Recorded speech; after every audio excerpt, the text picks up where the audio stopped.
Good afternoon, everyone, and welcome to day 2 of the Jumpstart Virtual Convention.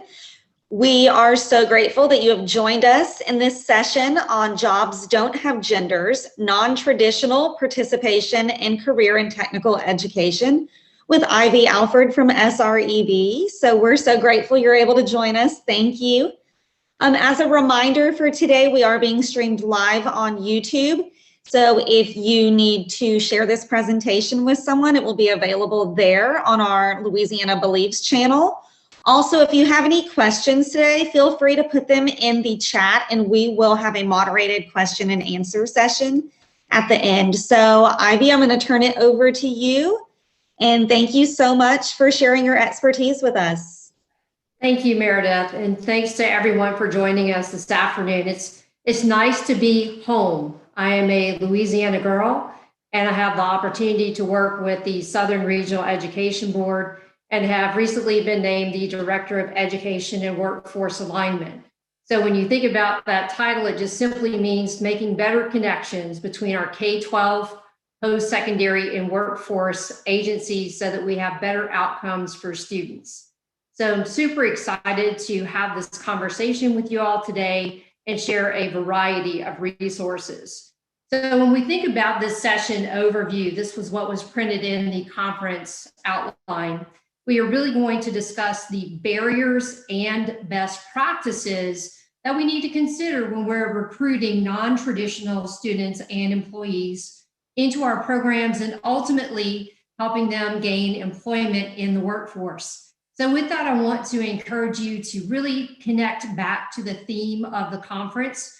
So how do these thoughts inspire you? How do you get that inspiration from the actions that you're already doing and those that we will share together today? How can you be innovative?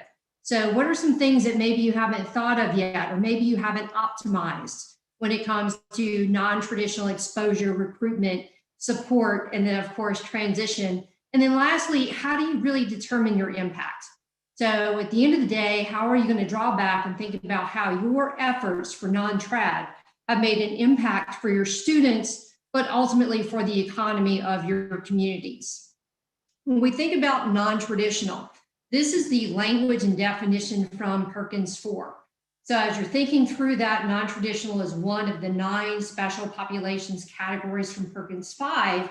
And ultimately, it can be applied to a variety of those student special populations. So when you're looking at today's discussion, we're going to drill in a little bit on gender, but there are other types of non-traditional viewpoints that you can have. So it could be race and ethnicity, it could be gender, it could be looking at students from poverty and helping those socioeconomically challenged students gain employment in these different areas as well. But ultimately, we're going to drill in and look at some information that helps us determine how to move that percentage from less than 25% so that we're maximizing and equalizing opportunities for our students and ultimately our workers. So this is just a snapshot that I wanted to share with you. And this is actually a resource from Oklahoma. In Oklahoma, they've been doing a lot to actually do some visual approach and application when it comes to non-traditional studies, non-traditional occupations. So as you can see here, you have photos, you have the job titles that they're really trying to focus on and make a move on, as well as some information that you can share with students, families, and ultimately the community. So as I'm sharing this resource, I want you to think about the digital and the actual resources that you're putting out associated with your programs and employment opportunities. Can we take a lens from Oklahoma and think about how we can help more students see themselves in the top careers that we have available to them in Louisiana? I do have a resource that I will share with you through the chat, so I'm going to go ahead and pop that in now. So basically, I have done an outline of the PowerPoint today for you in a Google Shared Doc. And with that, you have access to this graphic so that you can use that, have some conversations around it, and then think about how you are promoting the vast variety of careers and helping expand access when it comes to non-traditional. As we're thinking about our work, I wanted to also share with you some data. So this is actually some snapshot data on our enrollment in both secondary, so that's the left, and post-secondary education. So as we're looking at this, this is enrollment by gender. So I'm going to just give you a moment and let you study that slide. And I would imagine that you're going to see some similar trends for your own districts and post-secondary institutions that you work with.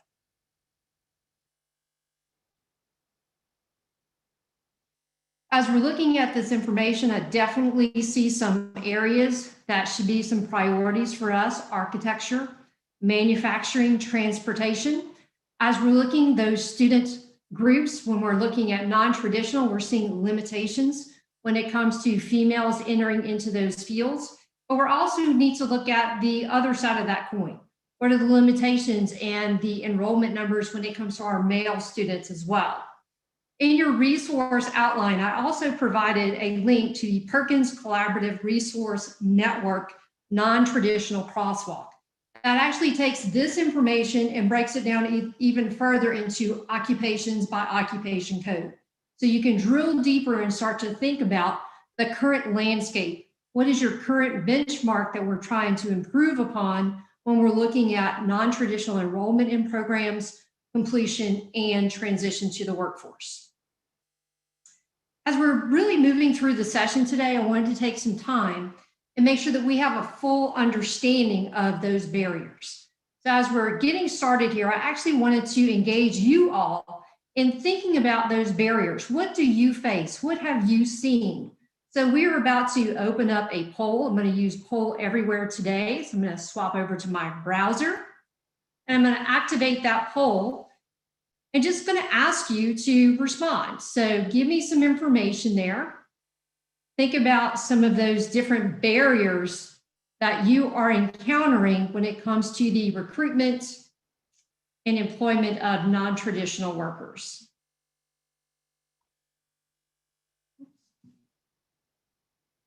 Go back to my poll. Sorry about that.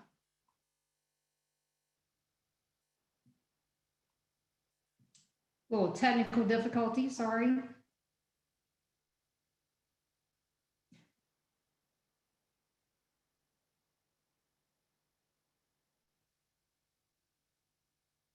All right, so the poll is active, so I'm sorry about the delay on the screen. So we've got one response in. Just going to give you a few minutes to think through some of those barriers when you think about non-traditional. Again, when you're using poll everywhere, you can actually do that on your cell phone by texting SREB to the number 22333. Or you could do that on your browser by entering in pollev.com/SREB. If you're unable to access the poll, then if you'll enter in your information in the chat, we'll take it that way as well.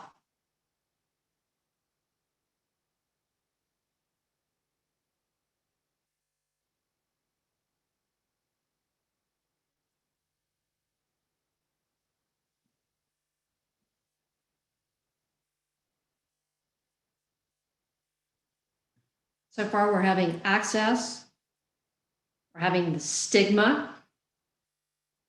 Honestly, I love that you guys identified the word tradition, traditional. Sometimes that is absolutely something that works against us. And from the chat, I see gender biases. And then the fact that many of our students are in families, for that part, are uninformed. Love that. So again, you can continue entering in your barriers. Gender is coming up in the lead. This is a word cloud, so the more you all enter in the same term, the larger that one will actually be.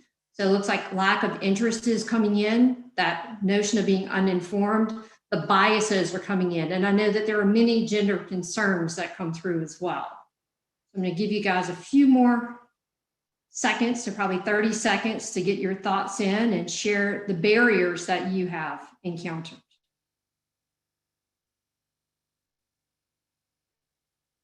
Love it. Education is absolutely a barrier. Funding is a barrier, especially when you think about diversity from the aspect of socioeconomic status. Lack of information definitely is a barrier. Appreciate that. I'll give you about 10 seconds, and I'm going to transition us back into our conversation.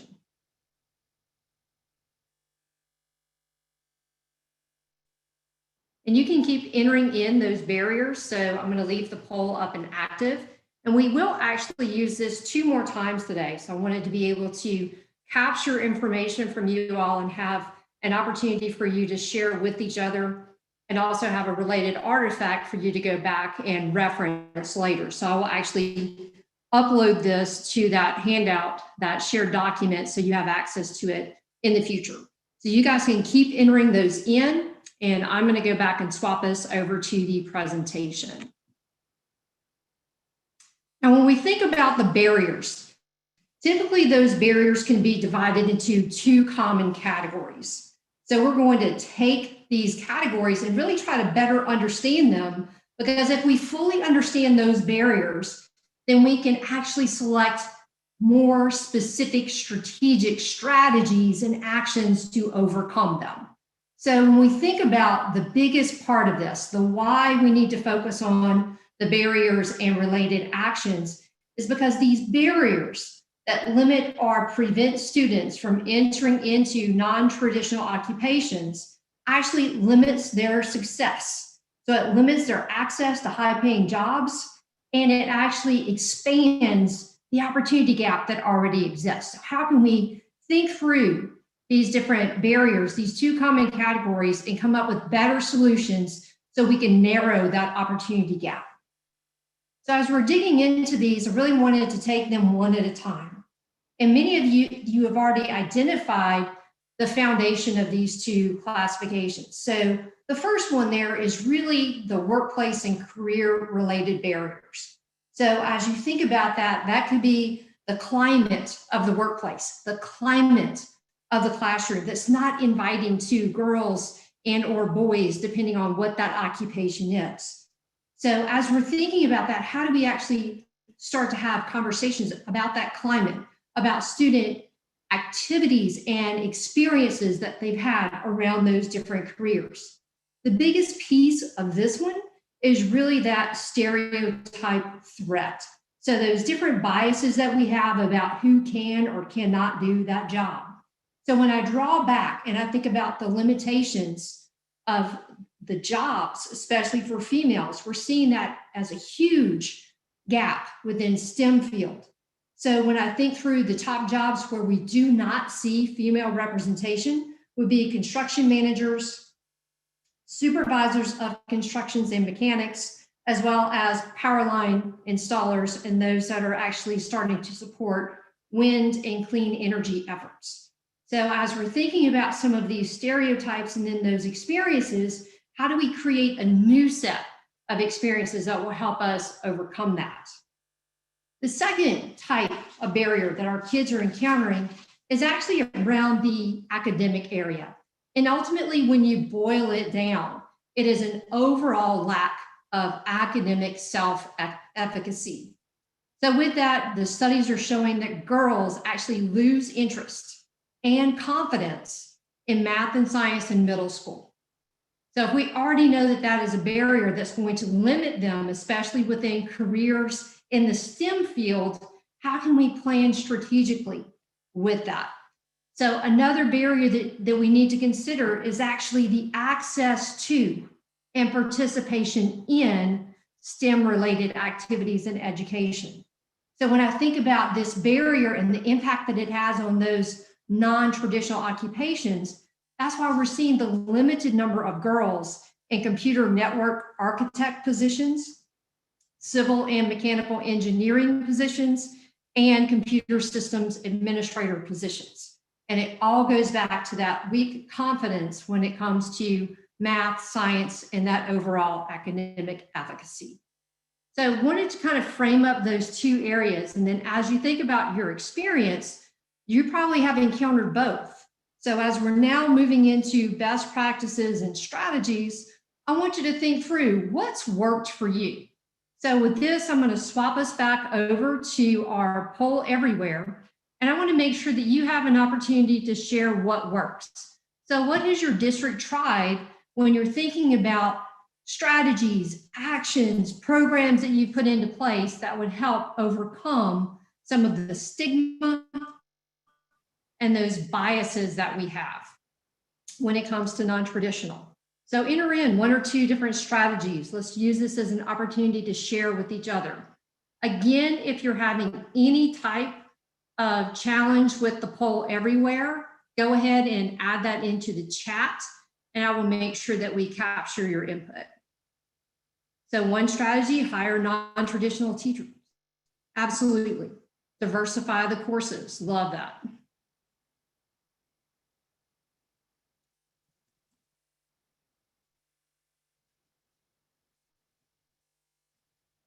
Jumpstart summers. Love it.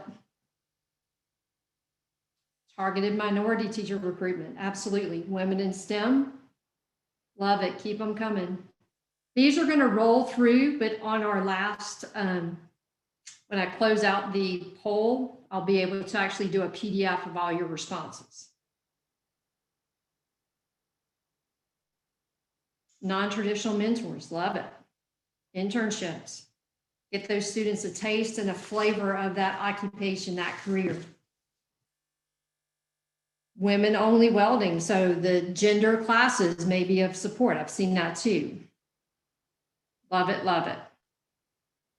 Quest for success. Love the state's 9th grade, 8th grade approach to making sure that students are aware of all the different career opportunities. Job shadowing. Love it, love it. I'm going to give you about 30 more seconds. In the chat, we have, of course, the Jumpstart Summers and visual aids for non-traditional participants so that they can see themselves in that field, in that occupation. Wise Club, love it. And so please feel free to keep those going in the poll, please. So I'm going to swap the screen view here in about 15 seconds. And then I want to start to brainstorm with you a little bit and actually have a conversation about some outside of the box ways to think about non-traditional strategies and exposure.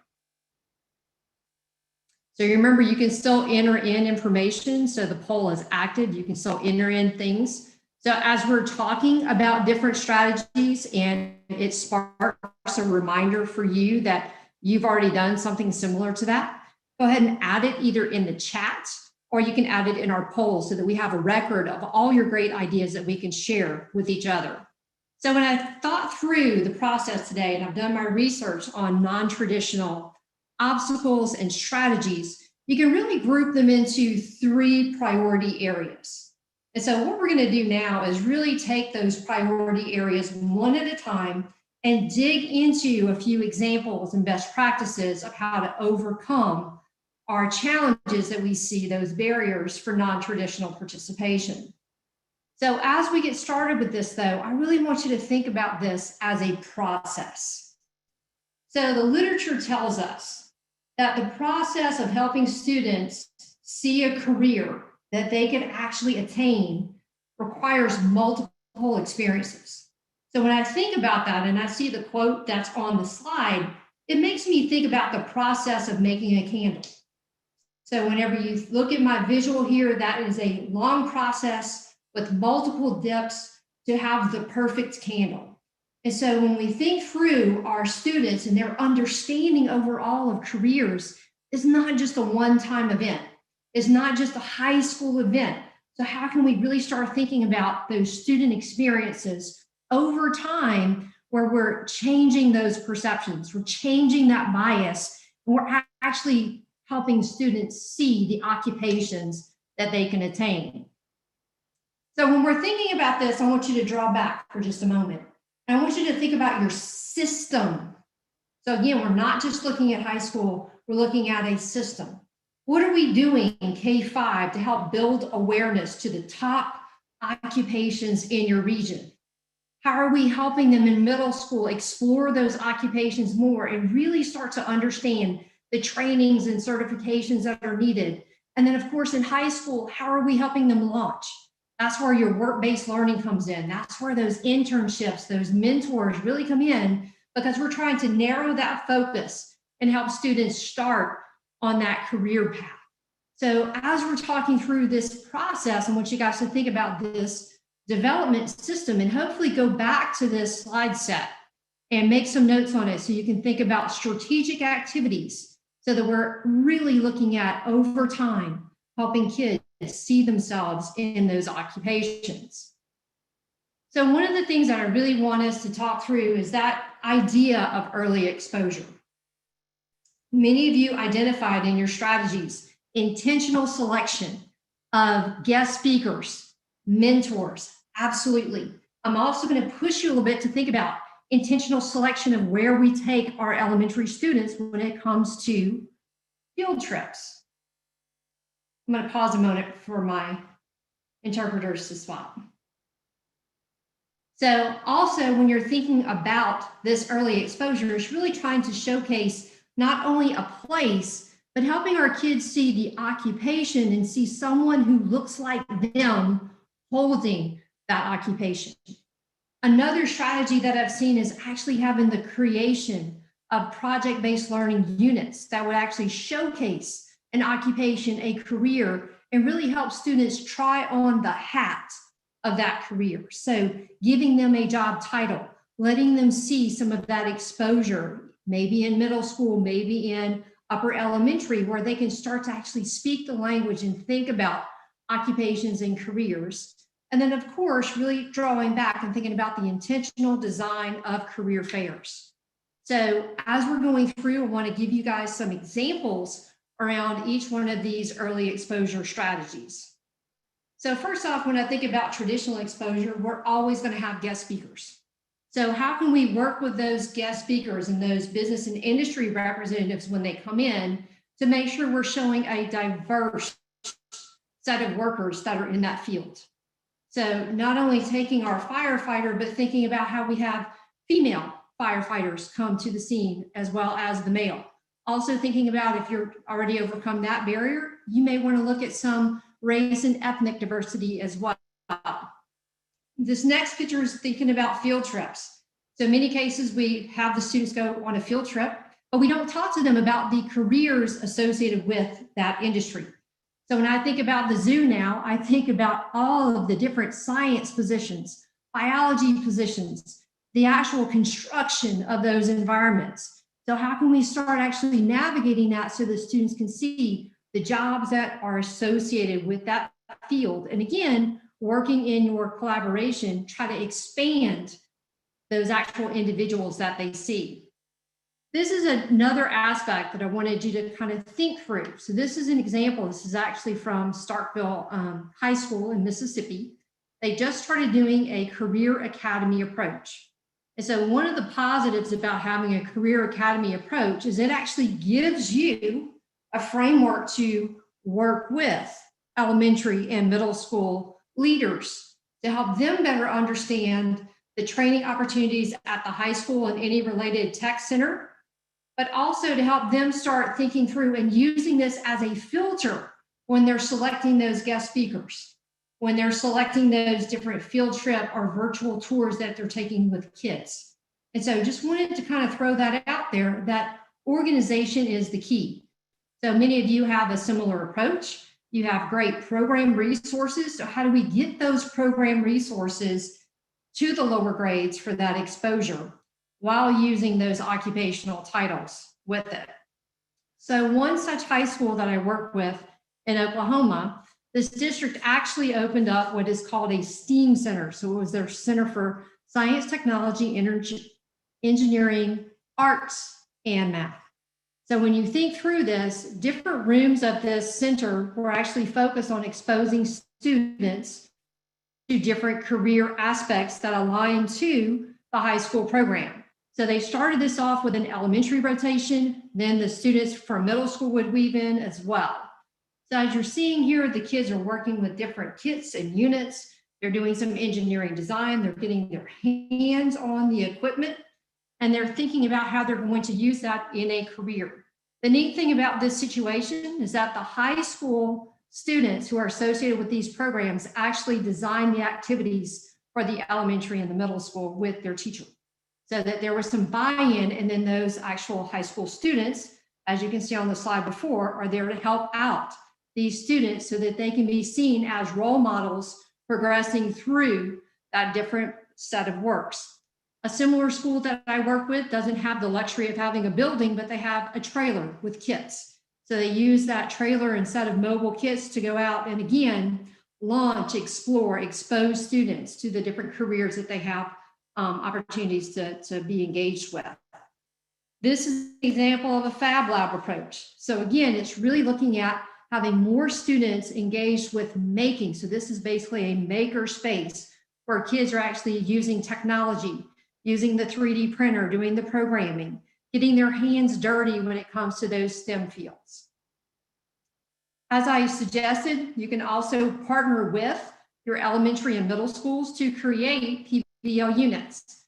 So with those PBL units, I wanted to make sure you guys have access to some of the themes that are in SREB's middle school units. So each one of these units is a project-based unit. The big piece here is that it allows students to actually see the career and the occupation. So again, wearing the hat of the field. The next thing I wanted to talk to you about and actually help you think through would be targeted work-based learning events. And the picture that you see here is actually from a New Orleans newspaper article about the Uncommon Construction Project, which is an after-school project that is really trying to do outreach and help students be more connected in the construction field. So this is a homegrown project, an example that allows students to participate after school, even starting in middle school, so that they can see themselves in that career and get some early exposure to the work site.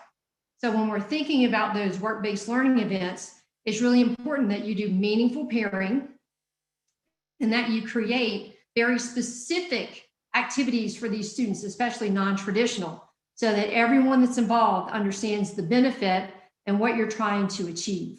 Because a misplacement of a mentor or an apprenticeship position could actually take away from what you're trying to do. So with that, I wanted to share a couple of different resources, just ways to think about work-based learning. And all of these provide an opportunity for you to dip that candle to make sure that students are exposed. So this is the framework from Oklahoma, where they talk through elementary and middle school learning about work, and then learning through work as they transition middle to high school, and then of course learning at work as they go into those apprenticeships. This is the same situation, so this is a visual from Georgia, but again, it gives you an opportunity to think through all the different activities and how you can build in a non-traditional focus on each that you do. So the last one I really wanted to talk about is that notion of community and family engagement. So really trying to help make sure that all of our families understand the opportunities and the opportunities that exist for their students. So with that, you see there are different opportunities here. Host those career fairs, have the families be a part of them. Because I've always said, if we're educating the child, we're actually educating and exposing the entire family to those occupations. And we all know with COVID, many of our families are having to repurpose careers and start again. And so this actually provides a better avenue to get the whole community involved. And so the last thing I'll leave you with in this is being very creative in the digital resources that you push out. How can we start giving students and families a lens into that career and showcase females in that career, or males if it's that other gender side career with the nursing, caring, teaching aspects? So as you think through, you could do different Facebook Live, Instagram Live, and even have students make TikToks showcasing the great job aspects to try to change some of that bias. So with that, we've talked about our barriers today. We talked about 3 different opportunities to expand and remove those barriers. And I want to do one last poll with you guys while we have time. And I'm going to go ahead and open that up. So what will you be able to do, and what do you want to go explore more? So as you're thinking, as you're going through the discussion today, what are some things that you want to investigate further? give you a moment here because I know we're about out of time. Yeah, Ivy, this has been fantastic. I've learned so much from it. So thank you so much for this. And I love the interactive feature. I was answering all the polls and really was thinking about the questions you were asking. So we're so grateful that you were able to come on and share your expertise with us. I did love the Oklahoma feature too. I taught in Oklahoma for 3 years. So I was excited to see that. We are almost out of time. We have about a minute left. So if anybody has any questions, can they reach out to you directly? Absolutely. And I do want to take and draw your attention to the link in the chat. I added additional resources in that. So you actually have some videos there. There is a news coverage of a homeless student from Oklahoma that was a female that got into the aviation field. So there are some other links and resources for you to try to expand those.